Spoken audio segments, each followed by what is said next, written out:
우리가 이번 시간부터는 사무엘서를 배우겠습니다. 이스라엘의 역사를 성경에 나와 있는 구약의 시대를 10개의 시대 구분으로 나누기도 할 수 있다라고 이렇게 봤는데, 창세기 1장에서부터 11장까지가 무슨 시대죠?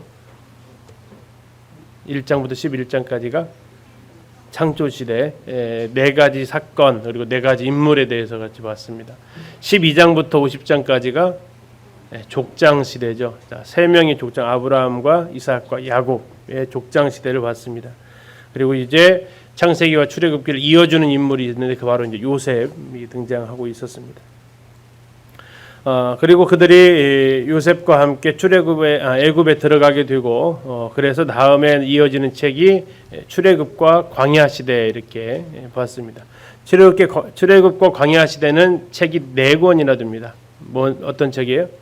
출애굽기, 레위기, 민수기, 신명기에서 이게 출애굽과 광야 시대 이렇게 해당이 되죠.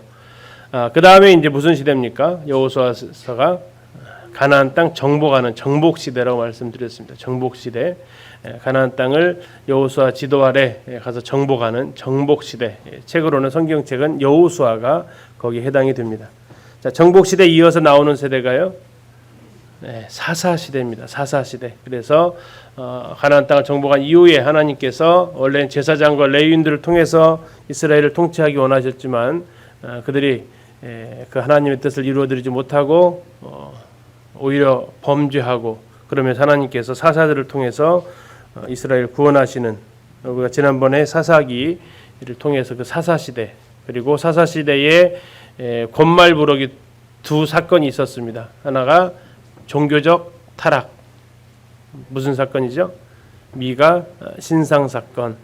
2번째가 이제 도덕적 타락에서 기부와 첩사건. 이렇게 2 사건이, 앞에가 하나님과의 관계, 10계명에서 흔히 말하는 앞에 해당되는 그 계명을 그들이 대놓고 어겼고, 2번째가 기부와 첩사건에서는 이제 도덕적 타락을 통해서 이스라엘 백성이 사람 사이에서의 그 언약을 어겨버리는, 거기에서 깨어진, 그래서 이스라엘 백성이 10계명으로 주어졌던 하나님과 그들의 약속을 2가지 대표적으로 범하는 이런 모습을 같이 볼 수 있었습니다.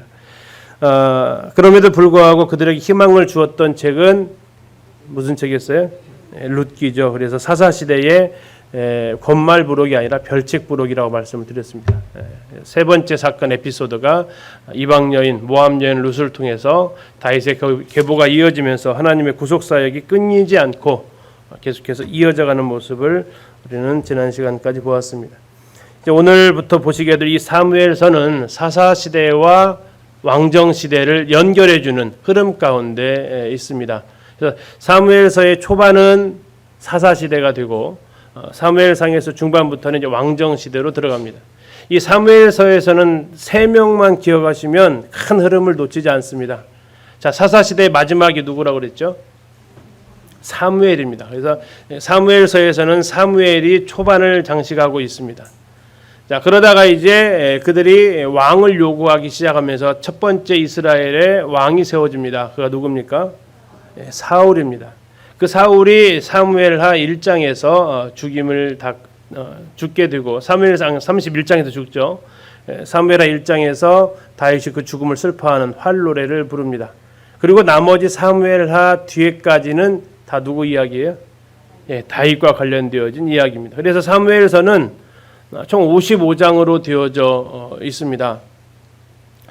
사무엘상이 31장, 사무엘 24장까지 총 55장인데 세 인물의 흐름으로 되어져 있다. 앞에가 사무엘, 다음에 사울, 그 다음에 다윗. 누가 가장 분량이 많습니까? 다윗입니다. 사무엘하 전체가 다윗과 관련되어져 있기도 하지만 사무엘상도 16장부터 넘어가면서부터는 다윗에게 기름 부음 받고 다윗이 왕으로서 준비되어져 가는 기간을 다루기 때문에 전체 55장 분량에서 약 40장 정도가 다윗에게 초점이 맞춰져 있습니다.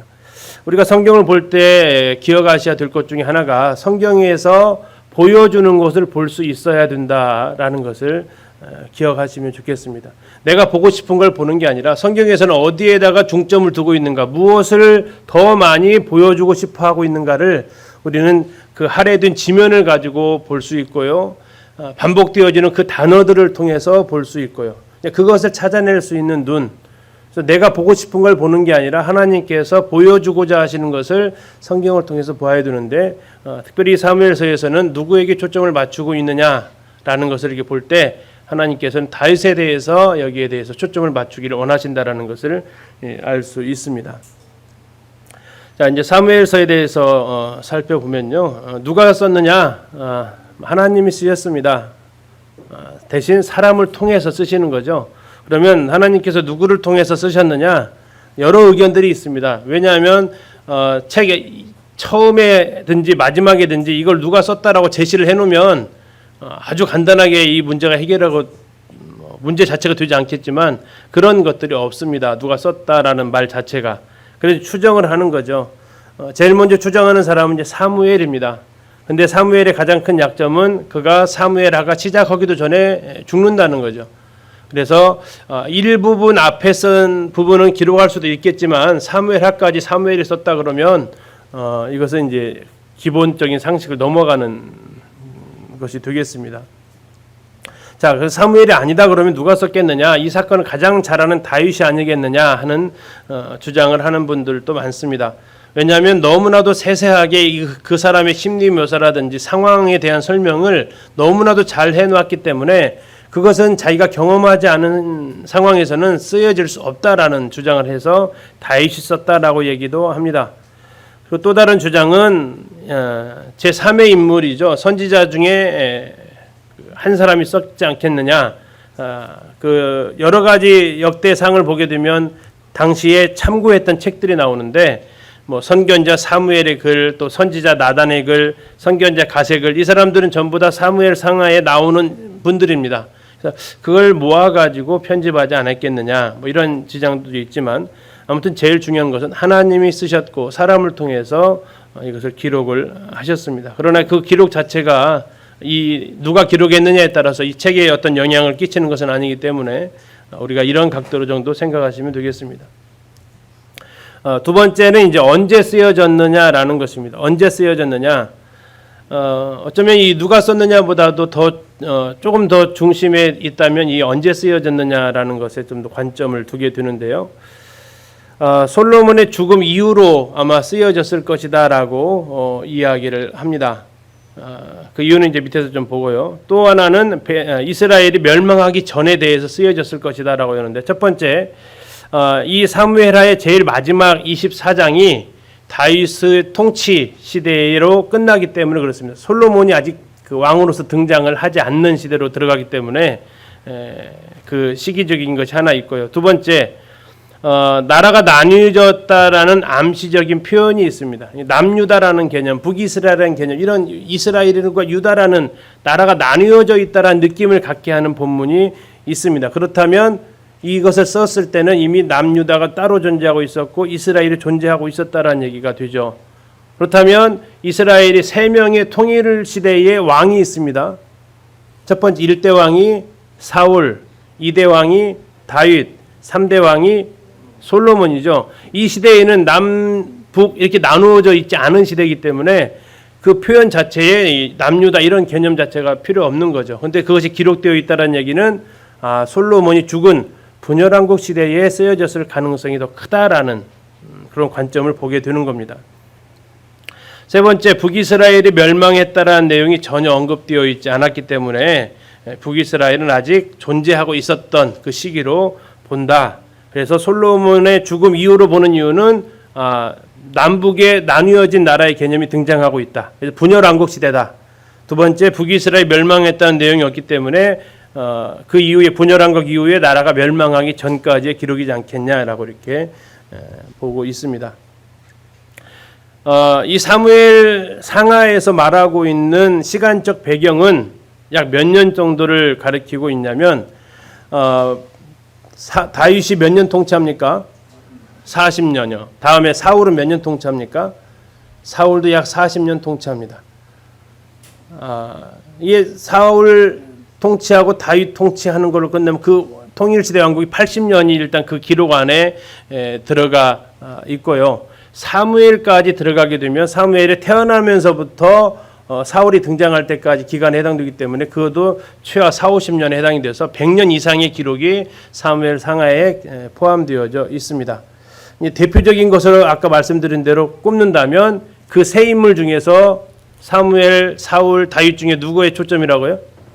다윗의 초점. 다윗의 통치 40년. 좀 더 정확히 표현한다면 다윗이 왕으로서 준비되기 시작해서부터 다윗이 왕으로 마칠 때가 한 55년 정도, 그 정도 대략 그 기간이 이 사무엘서의 주 시간적 배경의 시간대가 되겠습니다. 자, 어디에서 주로 있었던 일이냐? 지금까지 우리 서신서 쭉 보셨지만 뭐 애굽으로 갔다가 광야로 갔다가 하지만 이제 앞으로 전개되어질 사무엘상하, 열왕기상하, 역대상하 이 책들은 주 무대가 어디입니까? 지금의 이스라엘 땅입니다. 가나안 땅 또는 팔레스타인 땅이라고 하는 그 지금의 이스라엘 통치하고 있는 그 땅 중심으로 이어지는데요. 특별히 다윗에 초점을 두고 있기 때문에 다윗과 관련되어진 그 공간의 배경을 보게 되면 다윗은 40년 통치합니다. 성경을 봤을 때 정확히 표현하면 40년 6개월 정도 통치를 합니다. 7년 6개월이 약 헤브론에서 예루살렘에서 한참 밑으로 내려가 있는 곳이죠. 아브라함이 막벨라고를 샀던 지역이 헤브론입니다. 다음에 이 헤브론 하면 또 누구를 떠올리셔야 되죠? 여기를 달라고 했던 갈렙이죠. 이 사람들과 연관되어져 있는 이 헤브론, 이곳에서 약 7년 반 동안 통치를 하고 나머지 33년은 사울이 죽고 난 이후에 통일 이스라엘의 본격적인 왕으로서 그가 통치를 하기 때문에 예루살렘으로 가게 됩니다. 이 예루살렘은 누가 살고 있었던 성이라고요? 여부스족. 이 여부스족을 다윗이 몰아내고 그 일에 앞장섰던 장군이 누굽니까? 요압이죠. 요압이 이 여부스 족속을 몰아내고 다윗에게 돌리면서 그 예루살렘이 다윗성으로 불리게도 되는 그런 계기가 되어지는 사건이 이제 이 사무엘 하에서 보게 되고 다윗은 7년 반은 헤브론에 통치했다는 얘기는 유다의 왕으로 통치했던 기간입니다. 이 시간에는 북쪽에 사울의 후손들이 살아남아 있었기 때문에 통일 왕국이 아니고 7년 반은 남유다 왕국의 왕으로서 존재했다면 33년은 예루살렘으로 수도를 옮기면서 수도가 가운데에 있죠. 예루살렘 정도 올라가면 그러면 이제 통일 왕국의 왕으로서 33년 통치하는데 그 주 무대가 예루살렘이다. 시간은 주로 이제 다윗의 초점을 맞추고 공간도 다윗의 초점을 맞추면 약 40여 년 기간 동안에 예루살렘에서 통치한 사무엘하 자체가 바로 예루살렘 통치를 주로 다루고 있습니다. 자, 그러면 어떠한 목적을 가지고 썼느냐라는 겁니다. 이제 역사서에 계속이 등장이 되는데 역사를 바라보는 관점을 두 글자로 사관이라고 합니다. 사관. 어떠한 역사적 관점을 가지고 이 책을 썼느냐가 굉장히 중요한 부분입니다. 자, 이 배경에 대해서 이제 하나님께서는 쭉 얘기하면서 왕의 제도의 출현입니다. 자, 하나님께서 원하셨던 제도는 사사시대의 사사제도도 아니셨습니다.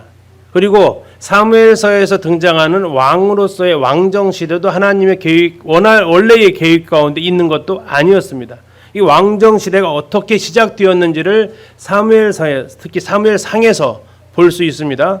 그래서 백성들이 원하고 요청에 의해서 그 왕정시대가 시작이 되는 그런 배경을 얘기하고 그리고 결국 하나님께서 그러면 내방쳐 두는 게 아니라 특별히 하나님의 마음에 맞는 사람을 왕으로 찾으셨고 그를 세우시는 그래서 하나님께서 다스리는 그 왕으로서의 주권을 사람에게 이양하시는 이런 모습을 보여주고 있습니다. 더 나아가서 신약에 이르러서 우리는 예수님이 누구의 자손으로 오시죠? 다윗의 자손으로 오십니다. 다윗의 자손이라는 얘기는 무슨 의미를 가지고 있습니까? 예수님이 왕의 자손으로 오신다라는 거죠. 그래서 마태복음 자체가 왕으로 오신 예수 그리스도를 얘기하면서 마태복음 1장 1절에 아브라함과 다윗의 자손 이렇게 시작이 되어집니다. 그래서 다윗 시대의 왕조가 어떻게 수립해서 올 수 있었는지를 보여주는 목적을 가지고 있습니다. 더 나아가서 이 사무엘상 초반에도 하나님께서 영원한 제사장을 일으키겠다라고 선언을 하고 계십니다. 사무엘 하에 가서도 역시 하나님께서 다윗을 통해서 하나님의 역사를 이루어 가실 것을 얘기하시는데 그 전부 다 메시아와 관련되어진 앞으로 장차 오시게 될 예수 그리스도와 관련되어진 내용이 이 사무엘서에서 또한 제시되어지고 있어서 메시아가 다시 오실 것을 대망하는 이런 모습을 또 그리고 있습니다. 더 나아가서 이제 다윗의 일생에서 가장 뼈아픈 실책이 무슨 실책이죠? 밧세바를 범한 사건입니다. 그래서 한 개인의 이 죄가 더 나아가서 그 리더의 죄가 얼마만큼의 파급 효과를 가져오는지 또 그러한 죄가 가져오는 영향력이 얼마나 큰지를 백성들에게 경고하는 정말 그렇게 사랑했던 하나님 마음에 합한 사람이라 할지라도 죄를 지으면 어떻게 돼요? 하나님께 거기에 대해서 책임을 물으시고 책망하시고 벌하시는 모습을 봅니다. 그게 사랑의 하나님이기도 하지만 공의의 하나님을 우리는 사무엘서에서 볼 수 있습니다. 자, 사무엘서의 특징을 보면 아까 말씀드렸습니다. 세 명을 기억하시면 된다고 말씀드렸습니다. 사무엘과 사울과 다윗입니다. 이 세 명의 그 흐름을 쭉 따라가시면 되겠고 두 번째는 하나님의 직접 다스린 신정 정치가 있는데 직접 다스리는 게 아니라 왕을 세워서 다스린다. 원래는 하나님께서 레위인과 제사장을 통해서 직접 통치하시려고 했지만 그들이 그걸 거부합니다. 다른 나라들처럼 우리도 왕을 세워달라고 하니까 하나님께서 인간왕을 세워서 하나님께 통치하시는 그 모습을 볼 수 있습니다. 그래서 잘 아시는 대로 사울도 누가 세웠습니까? 왕으로 하나님이 추천해서 세웠고요. 다윗도 하나님이 추천해서 세웁니다. 솔로몬도 마찬가지고요. 하나님께서 왕을 세워서 하나님이 통치하시는 대리 통치가 되겠죠. 그러면서 하나님 마음에 합하지 않으면 어떻게 합니까? 사울을 가른 이유가 뭐였습니까? 하나님의 뜻대로 통치하지 않았기 때문에 그 자리에서 내려와야 되는 이런 모습을 볼 수 있습니다. 세 번째로 다윗을 통해서 인간 심령의 죄악성과 그 죄가 가져온 원인과 거기에 따른 책임을 또 보여주고 있습니다. 아까 말씀드렸듯이.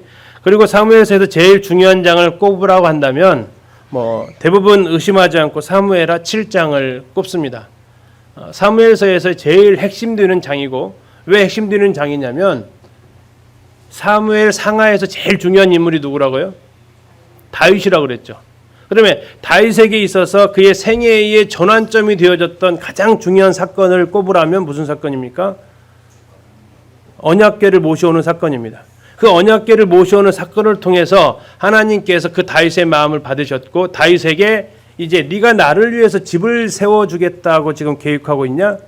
아니 내가 너를 위해서 집을 세워주겠다라고 하는 하나님과 다윗과의 언약이 맺어지는 장면이 사무엘하 7장입니다. 그리고 이 사무엘하 7장에서 다윗과 언약이 하나님께서 맺어주시면서 다윗의 마음 가운데 하나님의 성전을 짓고자 하는 강한 열망을 갖게 되고 그 열망은 그의 평생의 통치 가운데 무엇을 위해서 사는 삶이 됩니까? 성전을 지으려고 하는 그러나 지을 수 없다는 얘기를 들으니까 성전을 지을 수 있는 준비를 하는 그 기준점이 되는 사건이 사무엘하 7장이라는 겁니다. 그래서 이것을 성경학자들은 표현하기를 다윗 언약이라고 얘기하고 이것의 종착역은 누구까지 갑니까? 우리 주 예수 그리스도에까지 가서 그분이 만왕의 왕으로 영원히 통치하시는 그것을 예언해 주고 있는 그래서 예수님은 반드시 이 사건을 통해서 다윗의 후손으로 오셔야 된다라는 것을 신약 성경에서 증명을 해주고 있습니다. 자, 사무엘상과 사무엘하 계율을 잠시 보면 사무엘상은 31장까지 있습니다. 사무엘상은 31장, 사무엘하는 24장까지 있습니다. 그래서 토탈 사무엘상하는 원래 한 권이었습니다. 근데 너무 두껍다 보니까 분철을 했을 뿐이지 총 55장으로 되어져 있습니다. 자, 3명입니다. 첫 번째가 누구라고요? 사무엘입니다. 자, 사무엘의 존재는 사사시대에서 왕정시대로의 그 전환점을 다루기 위해서 꼭 핵심적인 인물이죠. 총 7장에 걸쳐서 물론 뒤에도 사무엘이 그 역할을 합니다. 왕을 세우는 그 역할은 역시 사무엘이 합니다. 그러나 주 사무엘과 관련된 사건은 7장에서 마무리가 되어집니다. 자, 그리고 나서 8장부터 이스라엘의 새로운 통치 체제인 왕정시대로 들어가면서 사울이 등장하게 된 배경 왜 등장합니까? 백성들이 누구를 요구했다고요? 왕을 요구하니까 등장한 사람이 사울이다. 그는 어떻게 왕이 되었는가라고 이렇게 왕이 되는 그 과정을 얘기해주고 또 그가 왕으로서 하나님께 뜻대로 했던 시간도 있었지만 그는 왜 그 왕의 자리에서 물러날 수밖에 없었는가? 그 사건이 이제 15장의 이 하이라이트로 등장을 하게 됩니다. 그리고 16장부터는 사울의 그 범죄로 인해서 그 왕위가 사울에서 누구로요? 다윗으로 넘어가는 것이 됩니다. 그러니까 사무엘이 한 7장 정도 되고 사울이 약 8장 정도 됩니다. 16장부터는 이제 다윗으로 넘어간다고 보시면 되니까 그러면 결국 앞에 있는 부분이 약 15장 정도, 55장 정도에서 15장이 사무엘과 사울 이야기고 16장부터 24장, 사무엘의 24장까지 약 40장이 다윗과 관련된 이야기라는 겁니다. 그래서 전체적으로 사무엘 상하는 이름이 사무엘 상하라고 말하기가 약간 조금 멋쩍은 것도 있어요. 뭐라고 붙여주면 더 좋을 것 같습니까? 다윗 상하라고 하는 게 전체적인 분량상으로는 그렇습니다. 사무엘 상하라고 하기엔 너무나 이 비중이 사무엘이 적어요. 어쨌든 이 전체적인 흐름을 좀 이렇게 보시고 사무엘 하는 전부 다 다윗입니다. 24장 전체가 다윗입니다. 그가 어떻게 남유다에 해당되는 왕으로서 그 유다 지파에 한정되었다가 어떻게 이스라엘 전체의 통일왕국의 왕이 되올 수 있었는지, 그리고 다윗의 언약을 통해서 그는 8장부터 10장까지는 정복전쟁, 정복군주입니다. 정복군주하는데 정복한 목적이 뭐냐면 성전 준비하려고, 성전 준비해서 전쟁을 통해서 그곳으로부터 조공받고 또 전쟁을 통해서 많은 금이나 노시나 이런 것들을 취하는 그런 일들을 이 8장부터 10장까지 나와 있는데 이것은 앞에서 했던 7장과 연관되어져서 나간다. 특별히 이제 역대하를 가서 보면 더 많이 거기에 치중되어져 있습니다. 그리고 안타깝게도 다윗은 이 젓가락장 11장에서 스키 스틱처럼 쭉 타고 하얀 곡선을 그립니다. 11장에서 다윗도 그랬는데 누구도요? 솔로몬도 어디서 이렇게 스케이트하고 내려온다고 그랬어요? 열왕기상 11장에서 동일하게 11장에서 동일하게 여자 문제로 내려오게 됩니다. 밧세바의 범죄를 통해서 그는 하나님으로부터 이제 책망을 받고 또 거기에 맞게 혼이 나는 정말 고생스러운 삶이 12장부터 쭉 이어지게 됩니다. 자식이 넷을 자기 앞에서 죽는 모습을 보아야 되는 그런 모습이 12장부터 쭉 전개되어지고 있습니다. 그래서 사무엘 상하는 이렇게 총 55장으로 되어져 있다라는 것, 큰 그림을 좀 그리시고요. 자, 사무엘사의 전체 개요, 이 그림을 머릿속에 딱 넣으시면 큰 그림을 그려보실 수 있습니다. 자, 사무엘상 1장에서 시작을 하고 제일 마지막은 사무엘하 몇 장이라고요? 24장에서 끝납니다. 그리고 사무엘상은 몇 장까지 있다고요? 31장까지 있습니다. 잠언만 31장까지 있는 게 아니고요. 사무엘상도 31장까지 있습니다. 가끔은 사무엘상도 하루에 한 장씩 읽어보셔도 좋습니다. 잠언만 너무 애착두지 마시고 31장짜리가 이렇게 있으니까 읽어보시면 좋겠죠. 자, 그러면 세 인물로 나눠진다고 했는데 첫 번째 인물이 누구라고요? 사무엘입니다. 사무엘이 몇 장까지 나와요? 7장까지 사무엘 이야기가 나옵니다. 7장까지 사무엘 이야기가 나오고 이제 8장부터는 왕을 요구하기 시작하면서 등장하는 사람이 누굽니까? 그렇죠. 사울 왕이 등장을 하게 됩니다. 자, 사울의 이야기는 몇 장까지 간다고요? 15장까지 갑니다. 아마 이 15장인데 제일 유명한 구절이 있죠. 뭐가 뭐보다 낫다고 그러죠? 순종이 제사보다 낫다라고 이야기를 하는 그 장면. 이제 사울이 결정적으로 하나님으로부터 그 자리를 빼앗기게 되는 사건이 등장하고 있습니다. 15장에서. 자, 그럼 16장부터는 누가 나올까요? 이제 다윗이 나오게 됩니다.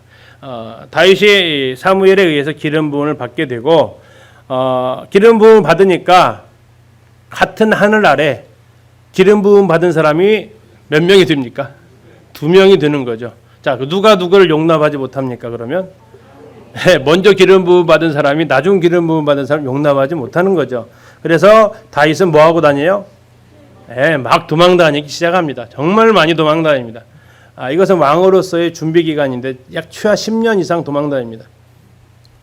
그가 30살의 왕위에 오르니까 대략 그 전쟁에 나갔을 때의 나이가 10대 중반 정도로 보이는데 그렇게 계산해 보면 10년 이상을 그는 유대 광야를 돌아다니게 됩니다. 자, 그러다가 사무엘상 31장에 누가 죽습니까? 사울이 죽습니다. 다윗은 도망다닐 필요가 더 이상 없습니다. 그래서 다윗은 이제 정착을 하게 되는데, 그렇다고 나 자기 죽인 사람, 나를 죽이려는 사람 드디어 죽었구나 하고 좋아하면은 통일 이스라엘의 왕이 될 수 없죠. 당연히. 또 그렇다고 다윗이 그렇게 기회주의자는 아니고 정말 슬픔으로, 특별히 또 이때 누가 같이 죽었어요? 요나단이 같이 죽죠. 정말 다윗과의 특별한 인연이었던 요나단이 같이 죽으면서 다윗은 이 사울과 요나단의 죽음을 슬퍼하는 노래를 부릅니다. 그래서 사무엘하 1장이 그 활노래라고 기록이 되어져 있고, 자, 이렇게 가다가 다윗이 최대의 전성기가 바로 10장까지입니다. 7장이 그 전환점이 되고 10장까지는 다윗이 승승장구를 하게 되고, 그러다 한번 미끄러진다고. 몇 장에서요? 11장에서 그는 쭉 하강곡선을 그립니다. 이때부터는 고생길입니다.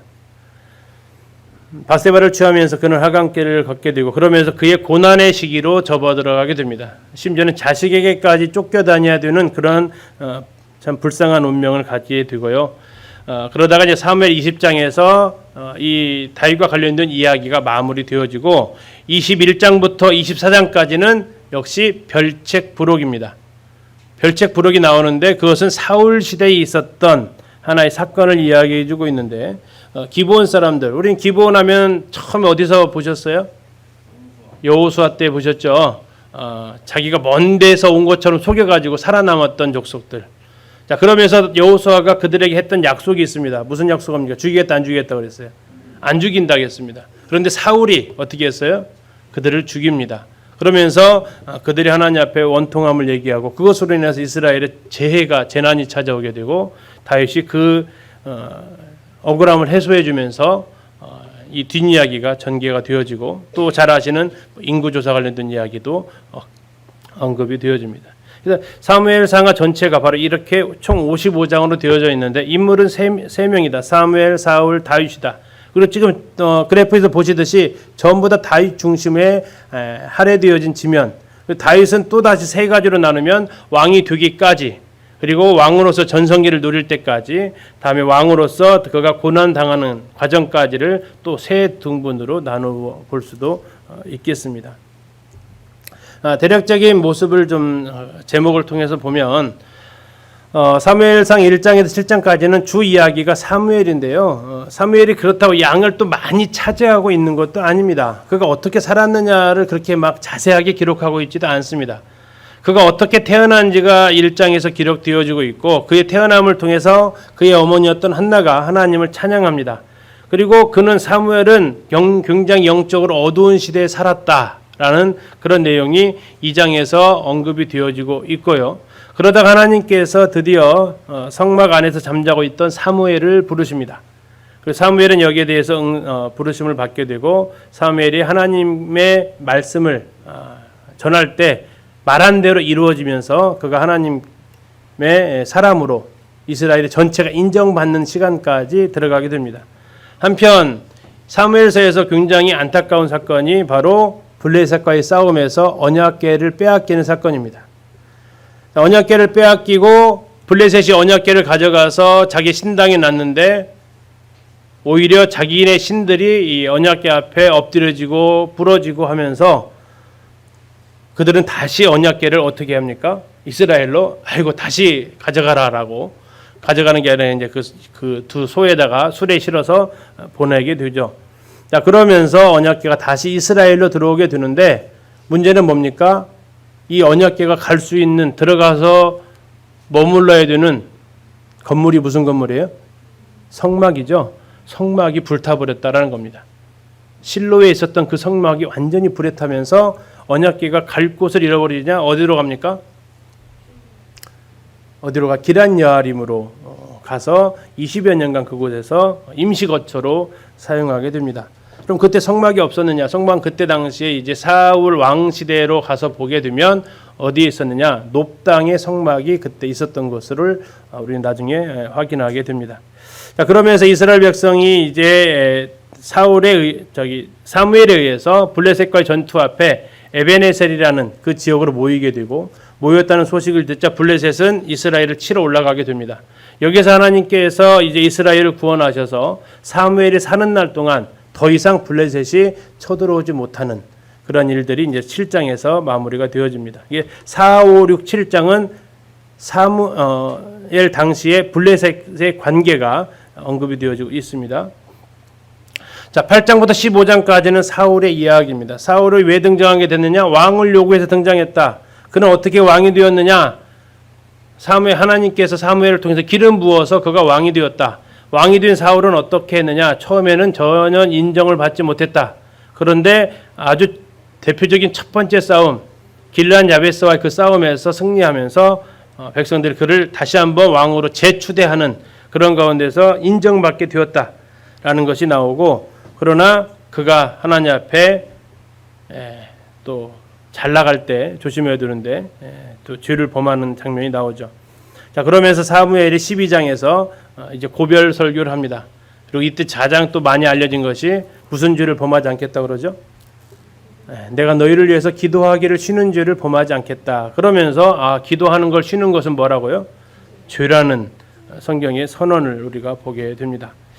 자, 그리고 13장, 14장, 15장은 다윗으로 라면 내리막길처럼 사울에게 있어도 이 내리막길로 가는데 대표적인 불순종 두 가지가 나타나죠. 블레셋과의 전투에서 제사를 왕이 드릴 수 있습니까? 없습니까? 없습니다. 근데 사무엘이 늦게 오는 거죠. 아마 늦게라는 가장 중요한 것은 상대적인 겁니까? 절대적인 거겠습니까? 아마 자기 느낌이 굉장히 많이 더뎌졌을 겁니다. 군사들은 다 떠나는 가운데 되다 보니까 그래서 자기가 제사를 드려버리죠. 그러면서 사무엘이 나타나서 책망을 합니다. 망령 뜬 짓을 했다 하면서. 자, 두 번째는 아말렉과의 싸움에서 하나님께서 어떻게 요구하셨습니까? 전부 다 없애버리라고 했습니다. 그런데 사울이 택한 선택은 좋은 것은 남겨둡니다. 하나님 앞에 제사 드리려고 했다고. 그래서 나온 명언이 뭐라고요? 순종이 제사보다 낫다라는. 그래서 네가 나의 명령을 버렸기 때문에 나도 너를 버리겠다라고 선언을 하시는 것이 나오죠. 그래서 사울이 왕으로 됐다가 곧바로 내리막길로 갑니다. 자, 이제 16장부터 31장은 전부 다윗 이야기입니다. 사무엘은 다시 하나님의 지시에 의해서 다윗에게 기름을 부으러 가게 되고요. 기름 부음 받은 이후에 다윗은 골리앗과의 싸움을 합니다. 소년 이때 다윗의 나이는 10대입니다. 지금 여기에 있는 가장 비슷한 나이를 꼽으라면 누가 해당이 될까요? 대략 한이 나이 정도에서 시작을 해서 아마 민혁이 정도까지가 이 다윗의 나이에 해당이 되는 때입니다. 그 나이예요. 그것은 이제 뒤에서 설명을 드리겠습니다. 왜 그런지. 자, 그때 이제 골리앗을 물리치는데 골리앗의 키가 몇 센치예요? 293cm 정도 됩니다. 293cm면 거의 이거 달 겁니다. 그 거의 골리앗과 만나서 17장에서 싸우게 되고, 그 전쟁에 이겼을 때 이스라엘 많은 여인들이 사울은 천천 죽였고 다윗은 만만을 죽였다라고 하면서 누구의 미움을 받습니까? 사울의 미움을 받습니다. 네가 차지할 것은 내 자리밖에 없겠구나 하면서 이제 다윗을 죽이기 위한 프로젝트를 가동을 하게 되죠. 먼저 집안에서 두어서 죽이려고 했는데 딸이 말을 안 듣죠. 그래서 이 미갈의 도움으로 다윗은 도망가게 되고, 미갈만 딸만 말을 안 듣는 게 아니라 또 누구도 말을 안 들어요. 그래서 사람의 원수가 집안 식구가 되죠. 이 요나단마저도 이 다윗을 살려주는 것에 앞장을 서게 되면서 결국 아버지가 죽이려고 했던 것을 딸이 살려주고 아들이 살려주면서 하나님께서 다윗을 이게 건져내시는 장면을 보게 됩니다. 다윗이 아기스 앞에 가서 아주 여기에서 이제 흔히 말하는 그 영화 배우로서의 그 활약을 보이죠. 갑자기 미친 채 해가지고 죽음을 넘기는, 그리고 또 그것을 시편에다가 기록으로 남깁니다. 자신의 상황을. 뭐 그런 상황들, 또 자기를 살려줬던 제사장들이 이 높당의 제사장이 죽는 모습을 보게 되고, 그 일라 땅을 구원했다가 그 사람들 배반도 당하게 되고, 사울이 은간으로 굴 속에 들어온 것을 죽일 수 있음에도 불구하고 그냥 옷자락만 베고 또 살려주기도 하고, 나발과 아비가일 그 사건을 통해서 정말 나발 어리석은 자가 이제 죽임을 당하면서 아비가일이 그의 두 번째 아내가 되어지는 그런 과정도 있습니다. 또 두 번째 사울을 살려주는 장면이 이제 창과 물병 사건에서 있었고요. 더 이상 난 못 도망가겠다 해서 블레셋 땅으로 피신하게 됩니다. 블레셋 땅으로 넘어가니까 사울도 더 이상 쫓아갈 수가 없었고, 사울과 블레셋과의 이스라엘과 블레셋과의 전쟁이 다시 벌어집니다. 자, 아까 에베네셀에서 한 가지 얘기했어요. 뭐 하지 않았다고 그랬죠? 블레셋이 넘보지 못했다고 그랬습니다. 사무엘 통치하던 시대에. 그러나 사울이 통치하던 시대는 다시 그들이 이제 넘보기 시작하는데, 아까 사울 왕에서 13장에서 사울 왕과 싸웁니다. 그때 다시 이제 사울이 왕이 되었을 때는 다시 넘보는데, 이때 사울의 마지막 시기에는 사울이 블레셋에 의해서 죽음을 당하는 그런 사건이 벌어지게 되고, 다윗에게 그 전쟁에 참여할 위험이 있었지만 하나님께 도우셔서 고향으로 다시 본거지로 왔지만 아말렉이 기습을 하고 그 사건을 통해서 다윗이 죽을 뻔했는데, 하나님을 통해서 다시 힘을 입고 아말렉을 기습해서 빼앗긴 거 다시 찾아와서 노략물을 유다 헤브론 쪽으로 보냅니다. 그래서 그 후를 대비하는 것이 사무엘 31장까지 끝나게 됩니다. 자, 사무엘 하로 넘어가면 다윗이 사울과 요나단의 죽음을 듣고 활노래를 부르고, 자, 이제 통일왕국이 되어지기까지 어떻게 그가 통일왕국의 왕이 될 수 있었는지를 보여주는 그 과정이 쭉 전개가 됩니다. 그래서 5장에서 드디어 통일왕국이 완성이 되고요. 왕국이 되어지면서 그가 제일 먼저 했던 것이 언약궤를 옮겨오는, 하나님의 집을 짓고자 하는 강한 열망을 보입니다. 하나님께 나단 선지자를 통해서 내가 너를 위해서 집을 짓겠다라는 다윗 언약을 7장에서 맺으시고, 다윗은 하나님의 집을 건축하기 위한 목적을 가지고 영토 확장을 하게 됩니다. 그리고 이제 9장에서 요나단의 피부치였던 무비보셋을 거둠으로써 우리를 향한 하나님의 사랑을 생각나게 하는 장면이 10장에 돼 있죠. 그리고 이제 11장에서 다윗은 실패를 합니다. 그의 실패했던 여인의 이름 밧세바로 기록이 되어져 있습니다. 그리고 여기에 대해서 그는 하나님 앞에 회개합니다. 그러나 회개했다고 벌이 면제되는 것은 아닙니다. 그죠? 지금도 회개하면 벌이 면제되는 된다고 생각하는 분들이 계세요. 아닙니다. 벌을 받아야 재해되는 거지, 회개는 회개했다고 죄가 없어지는 것은 결코 아닙니다. 누군가 대신 벌을 받아야만 이 문제가 해결되어지는 거죠. 그래서 다윗도 회개를 했음에도 불구하고 자기 자식 4명이 자기가 무슨 말을 합니까? 몇 배를 갚아줘야 된다고 그래요? 4배나 갚아주어야 되겠다라고 하니까 자기 자식 4이 죽습니다. 그러니까 이제 남의 일처럼 이렇게 말을 함부로 하면 안 된다라는 것도 우리가 생각을 해보게 되죠. 그 대표적인 고통으로 꼽으라면 바로 압살롬, 암논 이 형제 간에 참 동생이 형을 죽이는 그 사건, 다음에 압살롬은 아버지를 반역하는 사건, 그 아들을 피해서 다시 도피해야 되고, 그런 가운데서 다시 아들 압살롬이 죽는 모습을 보고 다시 돌아오는데 또 반란이 일어나고 계속적으로 고난 가운데 들어가게 되고요. 21장부터 24장까지는 무슨 사건이라고요? 권말, 부록. 그래서 마지막 때 하나님께서 이 4개의 장을 허락하셔서 기본 사람들의 억울함을 풀어준 내용, 다음에 다윗이 불렀던 노래, 다윗이 함께했던 용사들, 다윗의 인구조사 이런 내용들이 뒤에 권말부록으로 함께 되어지고 있습니다. 자, 그러면 10분간 쉬셨다가 사무엘상 1장부터 이제 본문 내용으로 같이 들어가도록 하겠습니다. 잠시 쉬시겠습니다.